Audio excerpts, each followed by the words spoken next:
You are listening to the Reformanda Initiative podcast, where we analyze and discuss Roman Catholic theology and practice from an evangelical perspective.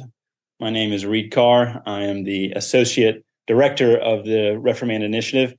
Our familiar voice, Clay Kennard, who is also the Communications Director of the Reformanda Initiative, is away in Spain and is not able to join us today, but I am joined by the director of the Reformanda Initiative, Leonardo de Chirico. And Leo, I would probably be amiss if I did not ask you how you are doing, as Clay always asks us at the beginning of each episode. So how are you today, Leo? You're acting as a very good host, Reed. Thank you very much. I'm very well, thank you. I'm doing my best. And Leo, you're just about to leave, as we discussed on our last episode, for Australia for a good long trip where you'll be doing a lot of speaking on Roman Catholicism. And so how are preparations going for that? Well, it's going to be a long journey with many opportunities, speaking engagements, and I hope and pray that I will learn much from talking to people, listening, as well as contributing to, shaping or helping them to understand the reality of Roman Catholicism globally and theologically. Right. Well, thank you for this service, and we'll certainly be praying for you and look forward to maybe even talking to you while you're there. If not, certainly when you get back. But we would usually wait for all of us to be together to do this, also to have the better microphones and be in our quote unquote studio. It's not really a studio, but set up with better equipment for doing this. But the timing is important before Leonardo leaves. Also, just an important event within the world of Roman Catholicism occurred in these days. So we wanted to get an episode in. Of course, we're talking about the passing of Joseph Ratzinger, or better known as Pope Benedict XVI, who just passed away a few days ago on December 31st at the age of 95. So he lived a full, long life, but there's a lot of tributes going out to him now. And it's certainly important to understand him as a person, and more importantly, as a pope and his theology from an evangelical perspective. There's lots of things written about him out there, especially from a Protestant perspective. And so, this is what we're about, trying to help people dig a little bit deeper and to see what's below the surface and how we can best understand this man, and certainly his papacy and the way he led the Catholic Church, not only during his papacy, but the roles he played before that, as being an active participant in Vatican II and many other things, a prolific writer and theologian. So, Leo, you've written a good bit on him. You've read a lot about him. You have 2 articles that have just come out recently, even one on the Gospel Coalition, speaking about Pope Benedict the 16th, also one in Evangelical Focus. You've written about him quite a bit on your blog, Vatican Files. So just help us, before we get into his theology and his role in shaping the Catholic Church over the last 20 years and even more. Who was he as a man? What kind of person was Joseph Ratzinger? Well, he was a timid person whose desire for his life was to become a professor, a scholar, and a teacher, and kind of a shy type of personality, but very strong in his will and intentionality of serving his church. As a young theologian, he was, after receiving the doctorate in theology, he was given a professorship and in different places, and even before that, he was an advisor, a theological advisor to the Archbishop of Munich at the Second Vatican Council. Very young, he was born in 1927, and so he was in his late 30s when the council began, and he was part of that of those discussions, helping the German bishops to contribute to the proceedings of the council.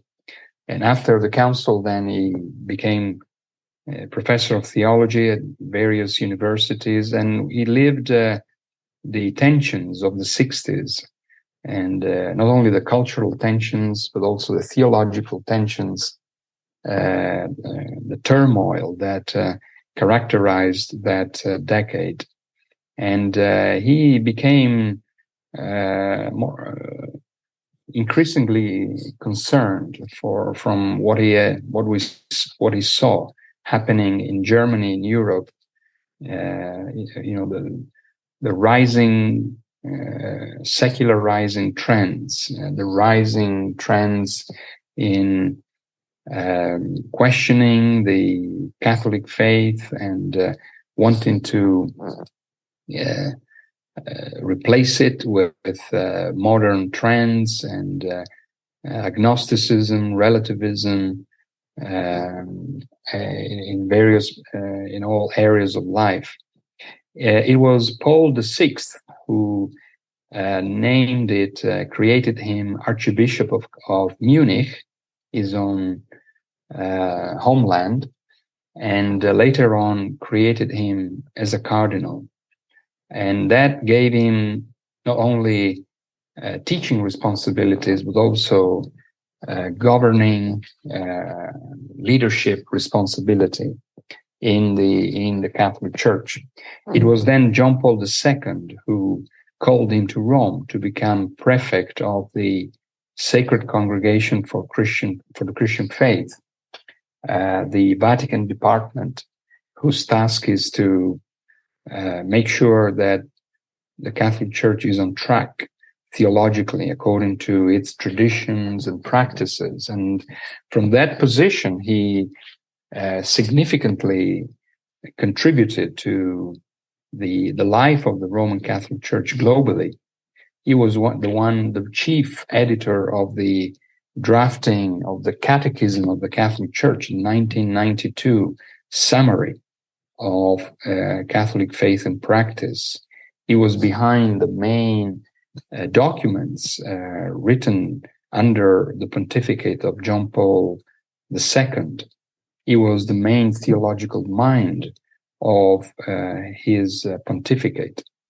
And when John Paul II died in 2005, he was then elected to be the successor, and he became Pope. So the theologian, the main, perhaps the chief Roman Catholic theologian of the second half of the 20th century, becoming Pope of the Roman Church.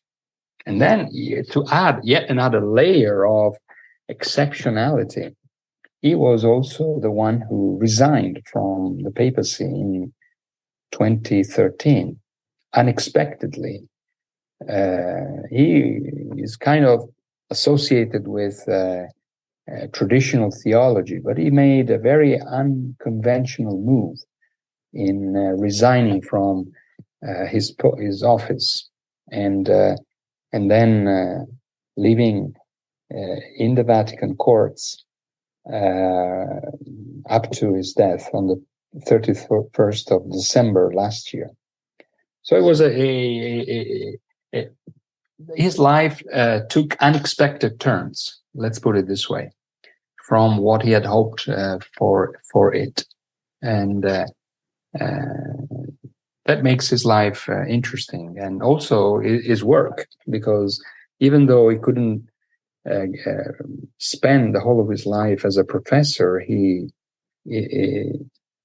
his works are impressive, from the early works of these late 60s, 70s, the introduction to Christianity, to his doctoral thesis on Augustine's theology of the people of God and Bonaventure's theology of history, up to the more recent books on Jesus of Nazareth, and passing through various other books on liturgy, on catechesis, on the last things, and multiple speeches, homilies, addresses, all of them very, very well, carefully written and thoughtfully written, with lots of quotations from the Church Fathers, the modern authors,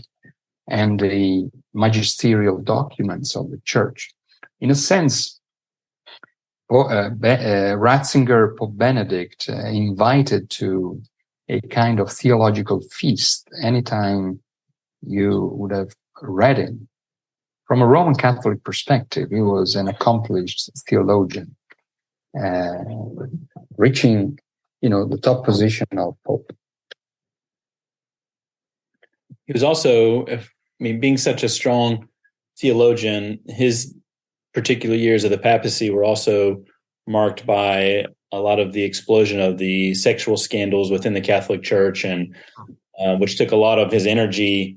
He wanted to focus on shaping the theology of the Church, especially as you spoke before. Although this was before this predated his papacy, working hard on the Catechism of the Catholic Church. But during his papacy, there was a lot of distractions from this. How did that affect his papacy? Yeah. The impression given by the pontificate of John Paul II was of a strong, militant Catholic Church regaining center place in the global scene. But it was more of an appearance than of a reality. And when the lights, in a sense, went off, what was left during Ratzinger's pontificate was a declining church with lots of critical issues that had been kind of covered during the years of John Paul II.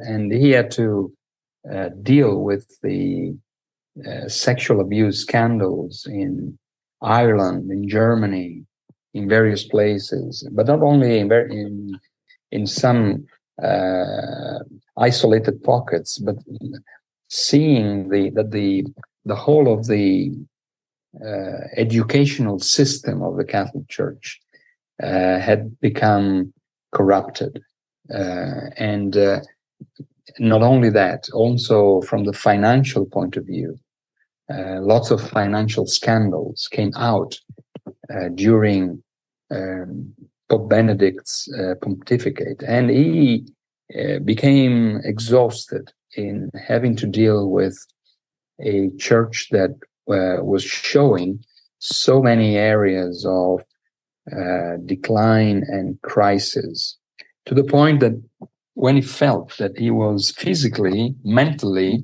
unable to deal with all of the problems that he was facing, he resigned from. That critical moment became so tragically apparent when even from his own apartment, important documents were leaked and sold to the press. So he was no longer able to run his own apartment. And that explains the sense of hopelessness that he felt, leading to his resignation. Let's talk a little bit now about his theology and get below the surface of it a little bit.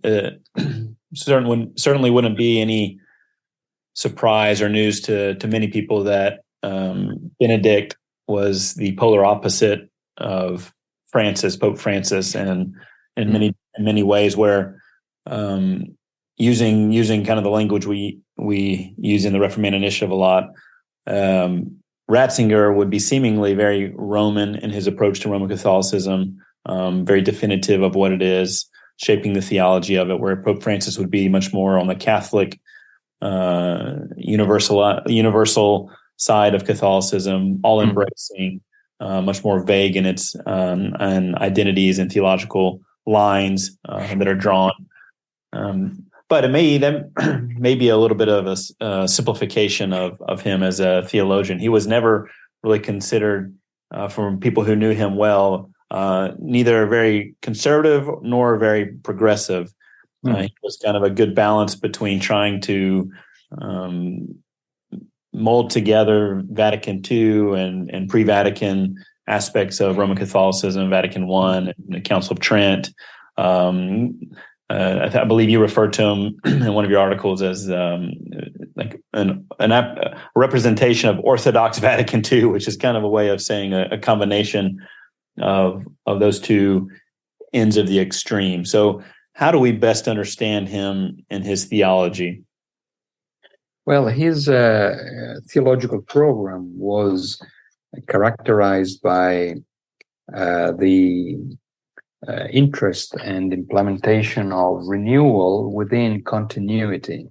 So in a typically Roman Catholic fashion, that is not static or rigid, wooden, but it's an unfolding, it's a development of the tradition in continuity with the past, but not necessarily in just repeating the past, but engaging with present day issues and developing the language and the thought forms without relinquishing the past traditions and the theologies of the church.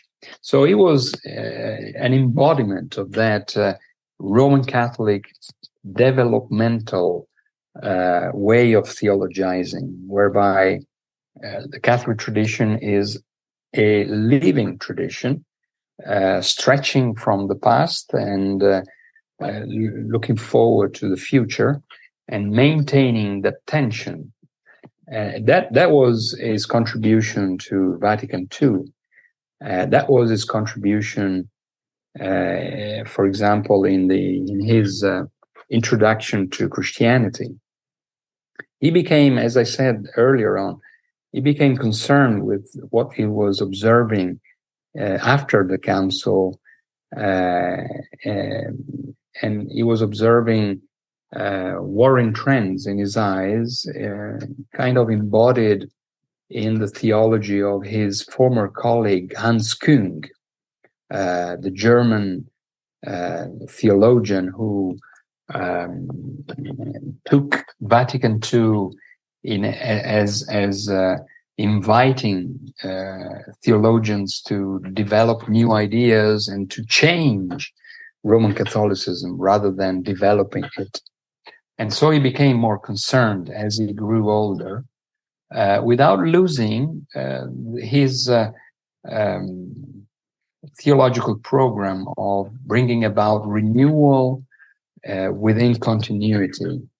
That has always been his program. And he was in the 70s then, and early 80s, when he was called by John Paul II to Rome. He had to face the challenges coming from Latin American liberation theology, and he had to take a hard stance against the most extreme trends in liberation theology, and then religious pluralism. He was not even very happy with the Assisi meeting, interfaith meeting, when even John Paul II convened world religious leaders to pray for peace back in the 80s.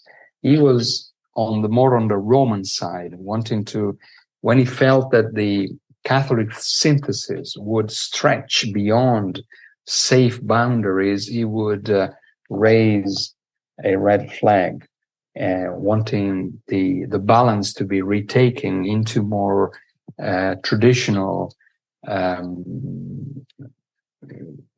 territories. So he was neither a conservative nor a progressive theologian. He was a Roman Catholic Orthodox theologian, embodying that sense of tradition in the course of it being renewed without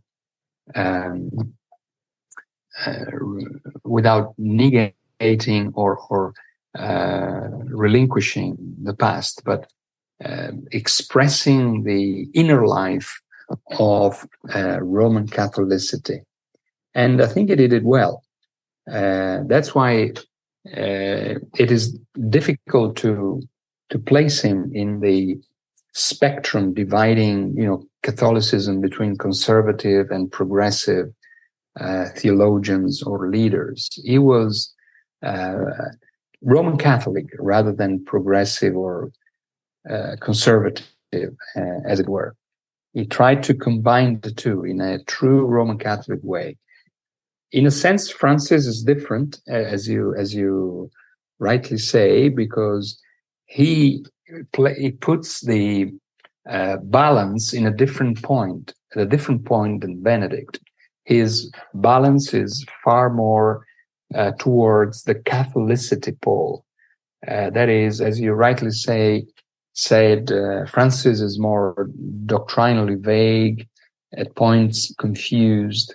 He wants to embrace, he wants to include, he wants to open up, to reach out, and at times at the expense of Catholic integrity and clarity of doctrine and practices.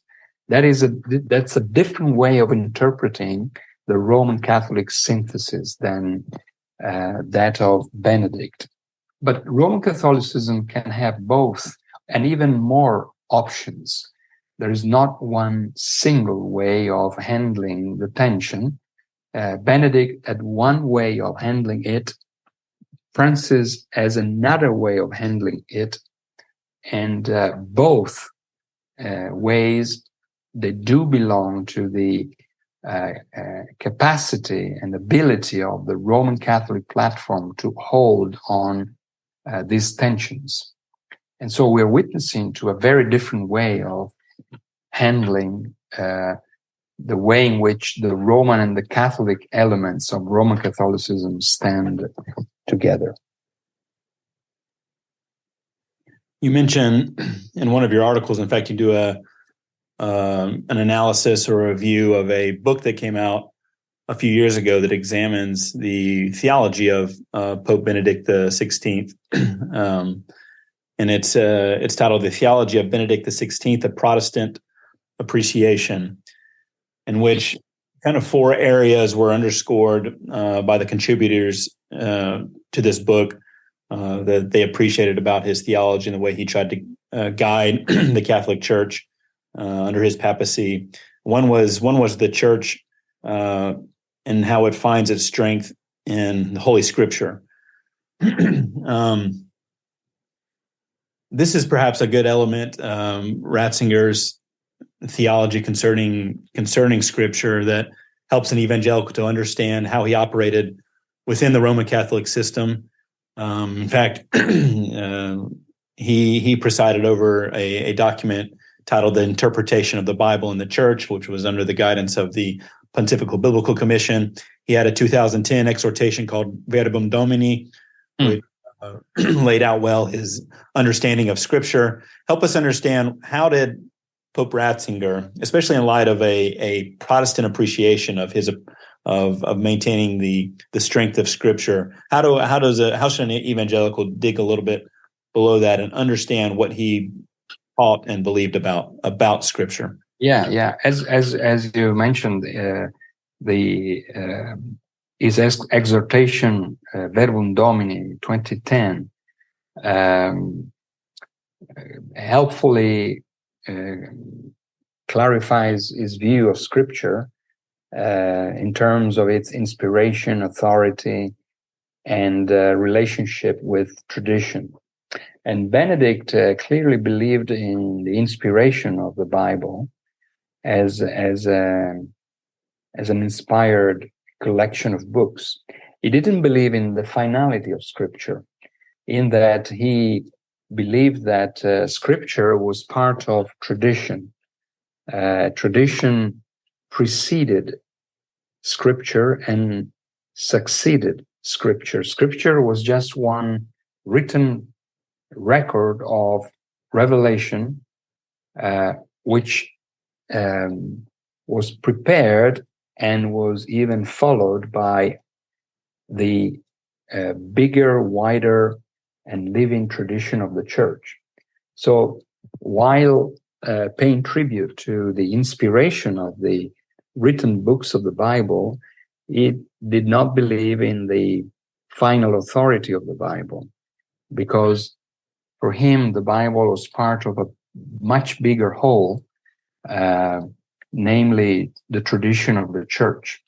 And so the second element that we must remember is that as prefect for the sacred doctrine of the faith, he presided over the Biblical Pontifical Commission in the 80s and 90s. And that commission issued a number of documents on exegesis, biblical theology, critical readings of Scripture, and in a way, opening the door to historical critical readings of the Bible into Roman Catholic exegesis.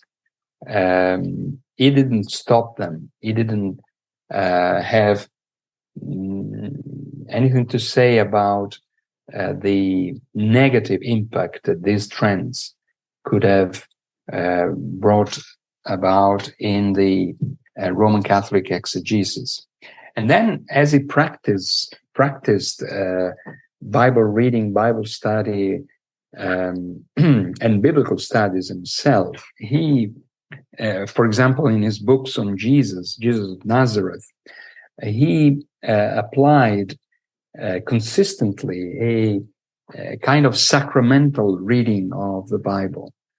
In that, in every episode of the Gospels that he commented upon, he saw the sacraments, the Eucharist taking place, that sacramental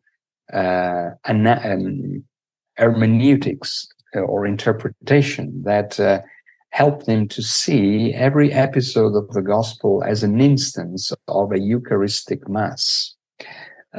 So if you combine these different elements, the fact that he didn't believe in the finality and the final authority of Scripture, coupled with the fact that he, if not endorsed, but he didn't really stop historical critical readings or liberal readings of the Bible in Catholic exegesis, and the fact that he applied a sacramental reading of the church, of the Bible, if you combine these three elements, that the picture that comes out of that is that, yes, he had a high view of Scripture, but a very different view than most evangelicals would have. And so the appreciation of his view of Scripture needs to be seen through critical lenses, whereby it is not to be confused with a classical evangelical Protestant way of handling Scripture or accepting Scripture or practicing the reading of Scripture. And the same is true as far as other aspects of his theology. He was in many ways orthodox in his theology, and that is also something that some evangelicals would appreciate of him. But he is a Roman Catholic Orthodox theologian. Orthodoxy is not something that needs to be taken in isolation from other historical, theological, spiritual elements. The Pope who condemned Luther, Leo X, was Orthodox in this sense. Pope Boniface VIII, the one who initiated, the theology of the two swords back in the Middle Ages, having a completely distorted view of how the church needs to operate with regards to secular powers. He was orthodox in the sense of subscribing to the ancient creeds of the church. So orthodoxy, the point I want to make is that orthodoxy in and of itself is not sufficient to be to define the biblical basis of one's own faith. And Ratzinger was certainly an Orthodox theologian, but he was a Roman Catholic Orthodox theologian in the sense that his acceptance of the ancient creeds were then coupled with his adherence to the non-biblical teachings of some of the non-biblical teachings of the medieval church and the Council of Trent and Vatican I and the modern dogmas. All these elements were intertwined in Ratzinger's Roman Catholic orthodoxy.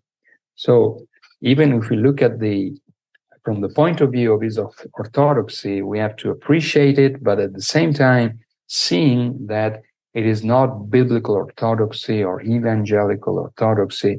It is another way, a very different way of relating the ancient heritage of the church to the medieval, modern, contemporary developments of the Roman Catholic Church.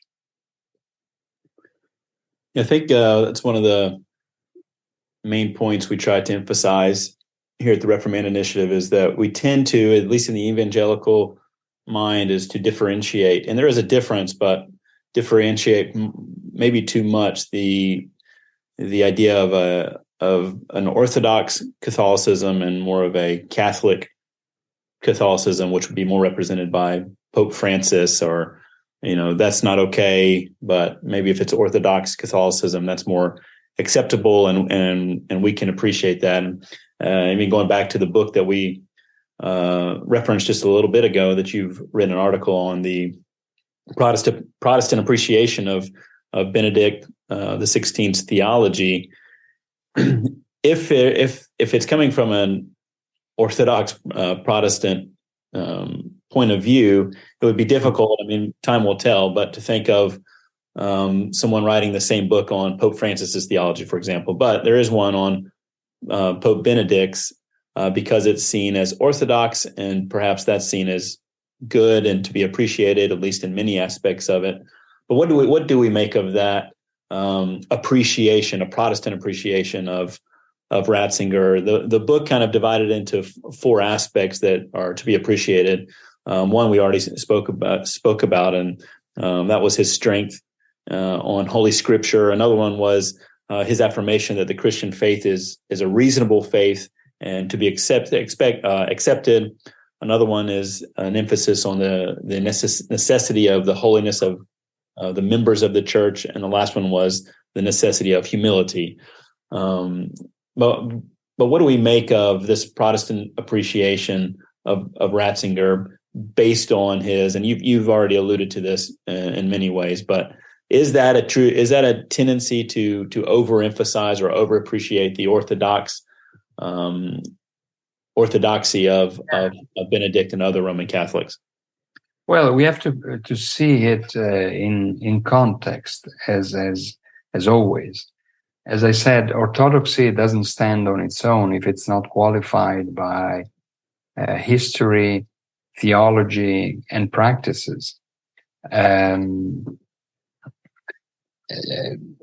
Ratzinger's orthodoxy was a Roman Catholic orthodoxy. He could subscribe to the ancient creeds as well as to the Council of Trent, to the unbiblical teachings of the recent dogmas, the Marian dogmas, papal infallibility, prayer to the dead, the intercession of the saints, the mediatorship of Mary, the sacrificial understanding of the Mass, the absolute power, prerogatives of the papacy, the pagan practices endorsed by the Catholic Church. That was his orthodoxy, both and. So if we just select what we like of its orthodoxy, then we have a unilateral, sentimentalized view of its orthodoxy. We have to take it as it stands and on its own terms, not to want to make it what we would like it to be. So, in every of the four elements that are mentioned in the book, they're real elements. They're good points, but they have to be also read as connected with other awkward, if not unacceptable points of his theology. And in his mind, in his heart, in his theological universe, there is no contradiction between having a alleged Christ-centered faith and having a very Marian spirituality, having a faith that wants to promote the centrality of Christ, and at the same time having a faith that is marred by pagan practices or devotions. In his mind, the two the two are intertwined organically. There's no distinction to be made there. So as we appreciate his orthodox sides, we have to also see them in connection with the whole of his theology, which is in many parts non-orthodox, which is biblically alien from standard understandings of the evangelical faith. Right. Yeah. So there's not two different theological systems operating. It's always the same. Well, it's not an orthodox theological system, and then more of a more progressive one. It's all the exact same theological system that it operates under, and that's an important point to remember. Yeah, we have to understand his orthodoxy in its own terms, not in our terms from the outside. If we do that, we impose our own preferred emphasis on top of his own theology. But we have to read carefully what he says, and we have to read it on the whole, not just selecting what we like and forgetting what we don't like. That is not a fair practice in approaching, listening, reading a theologian of the caliber of Ratzinger. We have to read it in its own terms and in its as a whole. It's as a whole work, not as a selection of bits and pieces. If we do that, we understand that while he seems like orthodox in our ears, is very Roman Catholic Orthodox in his own terms, wanting to affirm both some pivotal points of the traditional historical Christian faith, and at the same time, very, very much Roman Catholic doctrines and practices which are not biblical, and in the end are not in line with the historical Orthodox framework of the Christian faith. Two quick questions before we conclude, as our time's running out. But and you also spoke into this a little bit before. But one of the questions I wanted to ask is if someone should pick up a copy of one of his books, such as Jesus of Nazareth, which is one of his more well-known books, how should it be read from an evangelical perspective? You spoke about the sacramental system within which he wrote that, reading all the Gospels through that lens. So how does an evangelical best approach that? With any other thing to add other than what you said before?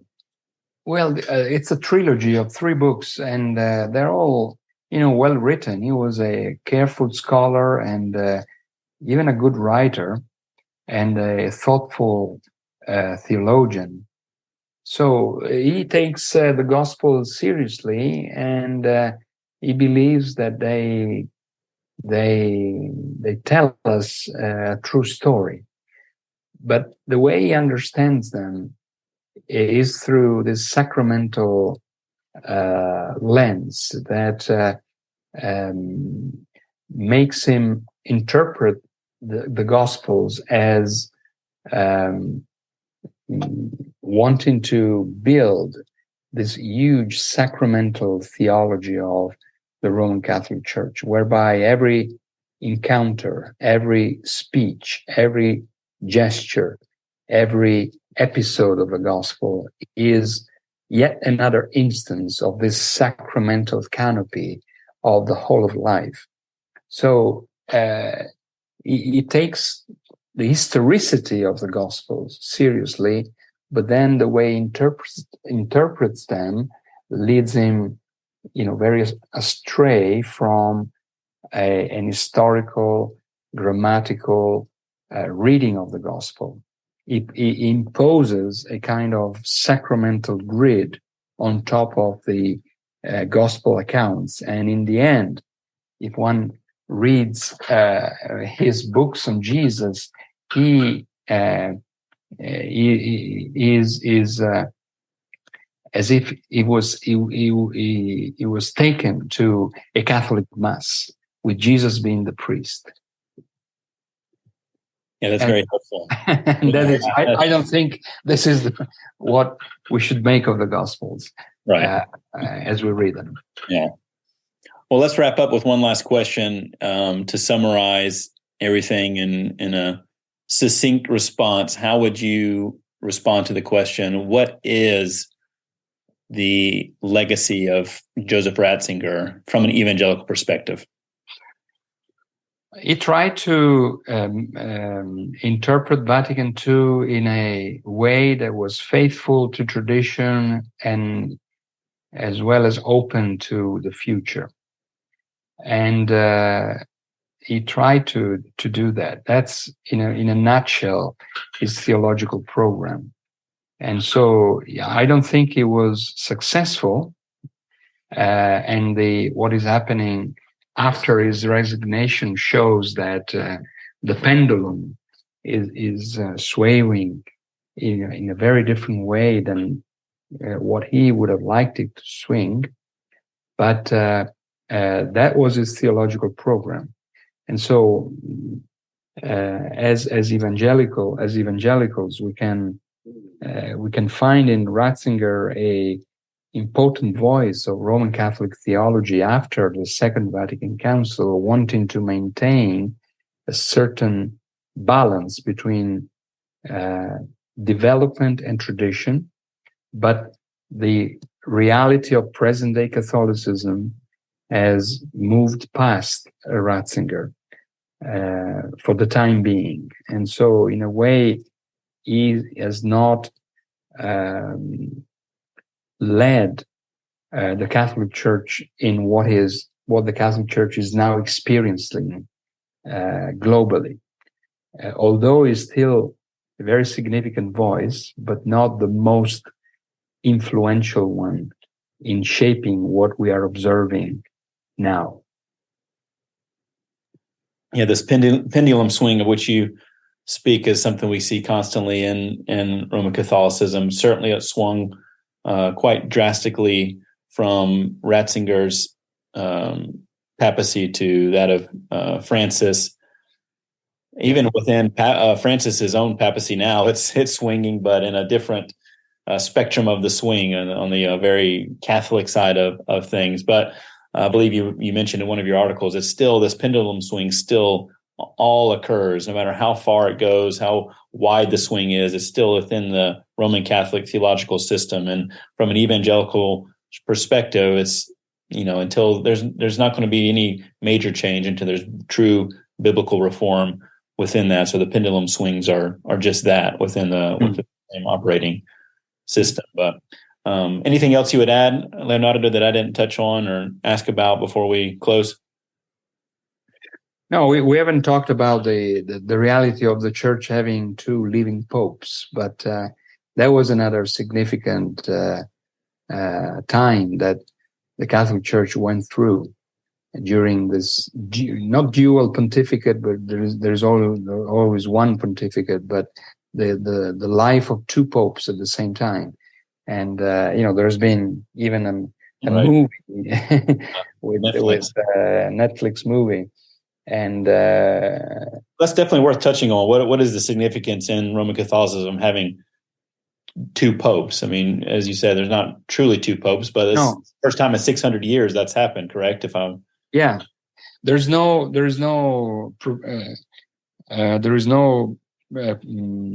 canonical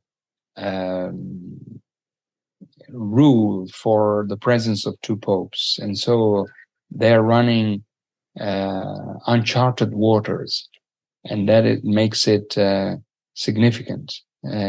Pope Benedict kept silent,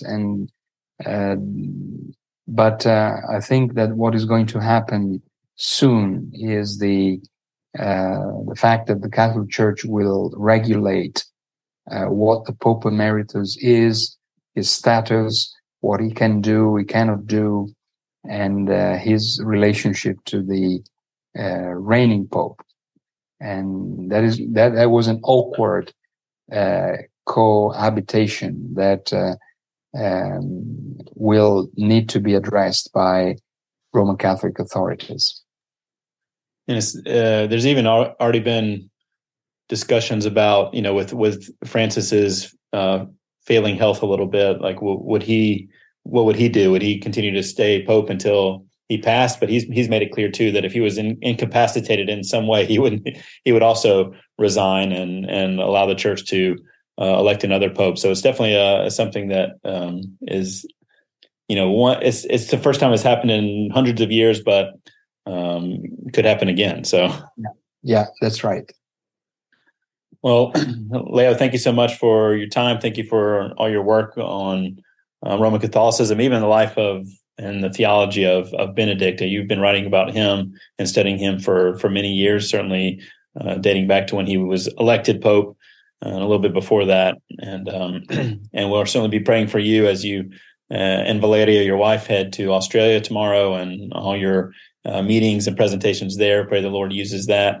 We'll also be in the Reformanda Initiative team will be in Louisville at the Southern Baptist Theological Seminary, and towards the end of February for a conference there. So we'll have information about that online. You can check that out. And until next time, yes, God bless.